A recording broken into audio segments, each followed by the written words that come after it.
DJ, I didn't get music.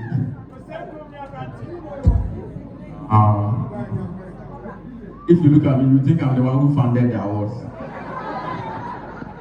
But I actually need funding from the awards. Like you said, I come from Kumasi, you know.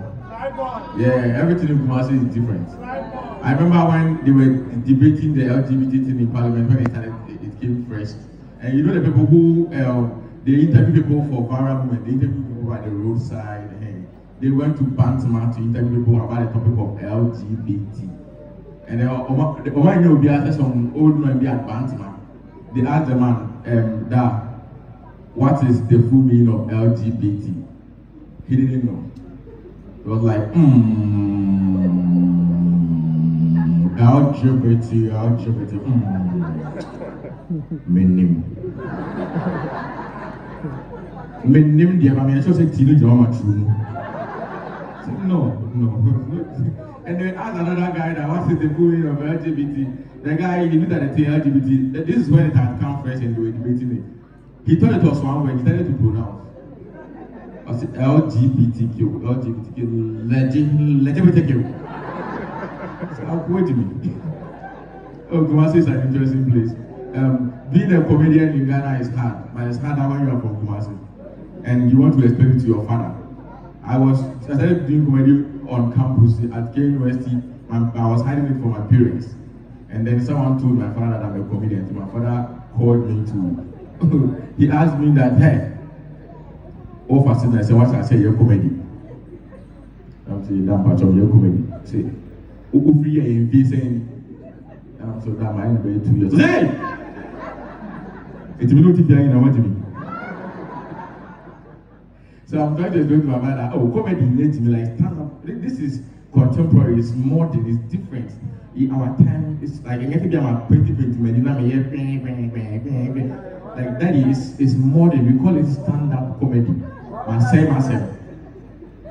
Papa says stand-up comedy. Look at the people. They say, "What do you know what to me?" And I never thought of it in that sense. So we don't want to hear them. It was what tears can repeat to me. You see your life. It's not easy. And in Kumasi, things are changing in Kumasi. Like, see, everything we have in Accra, we have it in Kumasi. Except one thing. They see, and guess what? They are going to have the sea. Thanks to President Cheddar. I've always been dreaming about drinking Fanta at Bantama Beach. Yeah, that's my fantasy.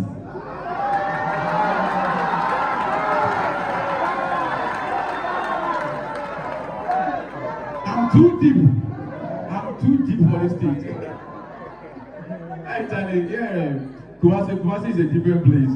I remember during the lockdown, my friends there are 4 of us in a room, and you couldn't leave your room. It's like, what do you mean, yes, we are stuck. We've watched all our movies, we've run out of options, and we wanted to do something fruitful with our time. So we said, you know what, we are going to learn how to speak good English. Kumasi boy is 4. So to enforce the law, we've tried it didn't work, but that's not what you are going to do. If you speak P, you pay 50 cedis. So that will be serious. Even again, 1 week in Grand, but then got 6,000 cedis. Yeah, I'm going to. That's when I realized that Eric, among the 4 of us, Eric is the one who can't speak English at all. But Eric hasn't paid 1 cedi. We check the list. Eric, don't you actually? Hey, how come Eric of all people hasn't paid anything? That's when I realized that the guy has not spoken for 1 week. All he does is sign language. Eric will come to the kitchen and there's a knife. You want you to pass the knife.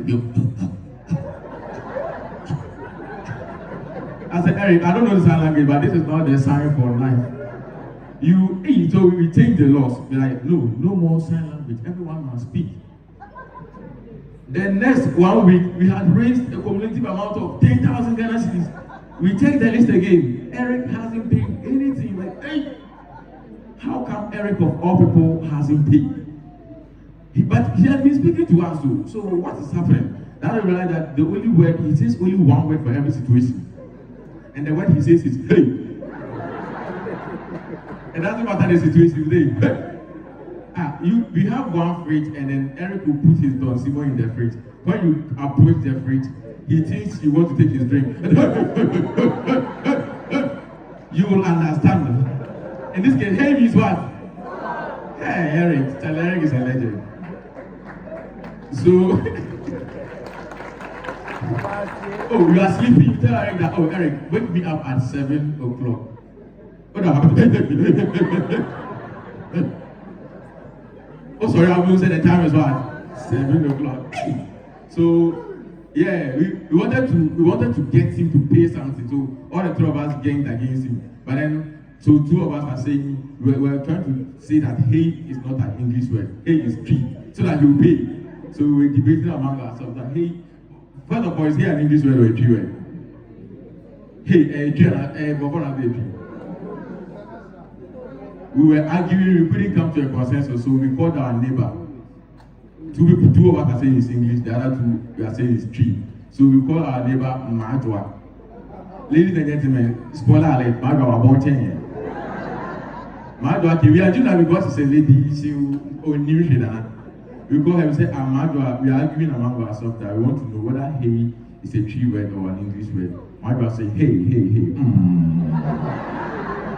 And what I'm going to make up myself. I say, hey. Hey, bro. Will I prove to us? I say, oh, hey, bro, man, the tree ahead. But like, no, what are you talking about? That's our point. No, like, what are you talking about? I say, oh, you're going to say, yeah, I'm probably here at the point, and I'm better Otiano before. Hey, Junior. Hey, Junior, stop that. Why would you want to? Hey, Tessa! Like, this girl kind of have a point.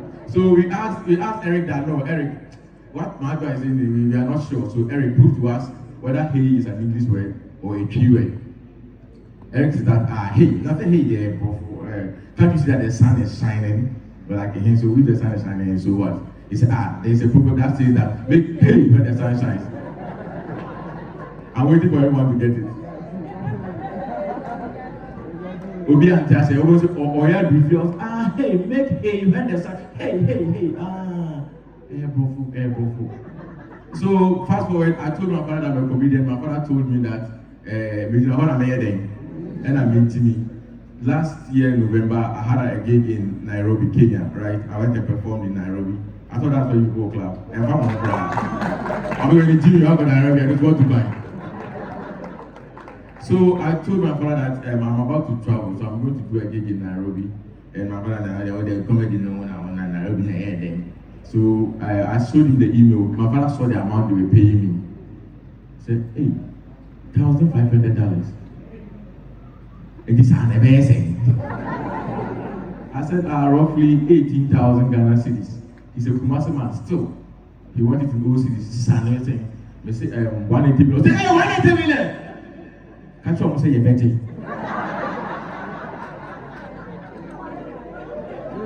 And I was like, excuse me, daddy. And then you're better.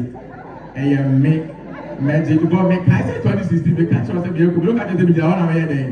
And I made Jimmy, and Jimmy Papa Jimmy was a one for them, and you have Jimmy no. Thank you very much. My name is Ebenezer Dwomoh. And yes, I have the honor to invite this guy that I used to watch on my laptop and on TV.